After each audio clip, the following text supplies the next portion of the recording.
Today we talk about perpendicular vectors in 2 dimensions, and the topic we're really going to look into is what's called the dot product, or some books call it the inner product. Our book is going to use dot product. And the dot product is used to determine if two vectors are going to be perpendicular, and another name for that is orthogonal. Another name they use other than orthogonal might be normal. All those words make reference to perpendicular. So given that we've got some vector that's made up of an xy component and another vector made up of an xy component, the dot product is defined as the product of the two x components added to the product of the two y components. And if when we take those two products and add them together, their dot product equals 0, we can say that those two vectors are perpendicular or orthogonal. In other words, they make a right angle. So let's go ahead and calculate some of those right now. We've got vector A being 2, -5, and vector B being 10, 4, and we want to find A dot B. So we take the x components, multiply them together, so I've got 2 and 10. And we add those to the y components multiplied together, so that's -5 and 4. We get 20 plus -20. We know that to be 0, so we can say those products, or those vectors, make a perpendicular angle as they form, and thus they are orthogonal or perpendicular. Some properties of the dot product are that they're commutative. In other words, you can take u dot v and v dot u, get the same thing. Also, if I take the dot of the sum of two vectors, that's the same as kind of like distributing that dot through. So you can see that u dot the sum of v plus w is equal to u dot v plus u dot w.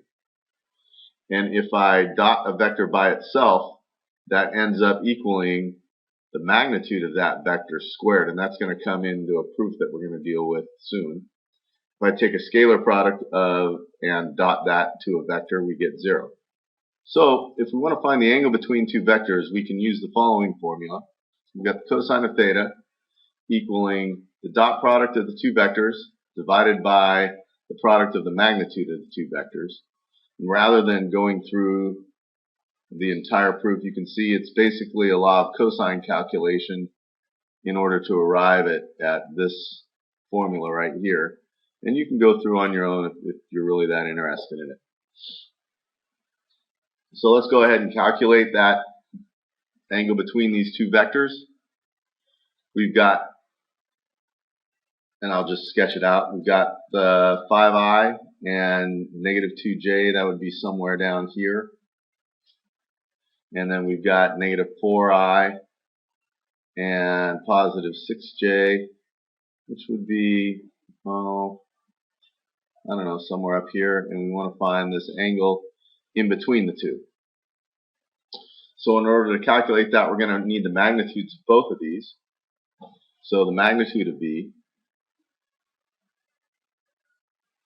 is going to be equal to 5 squared plus 2 squared, all rooted. And the magnitude of W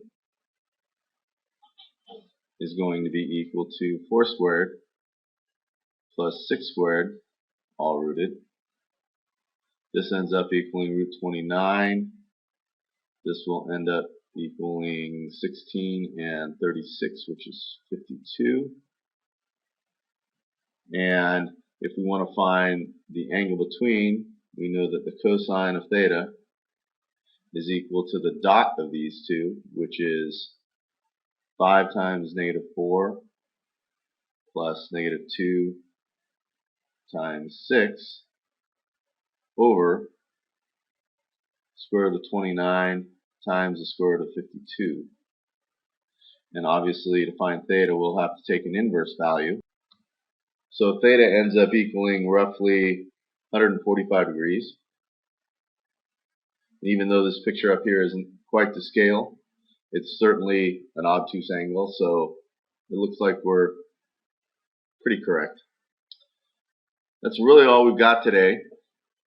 I want you to make sure you know how to find your dot product, and then find the angle between two vectors. And then once you found that dot product, be sure to know whether it's perpendicular or not.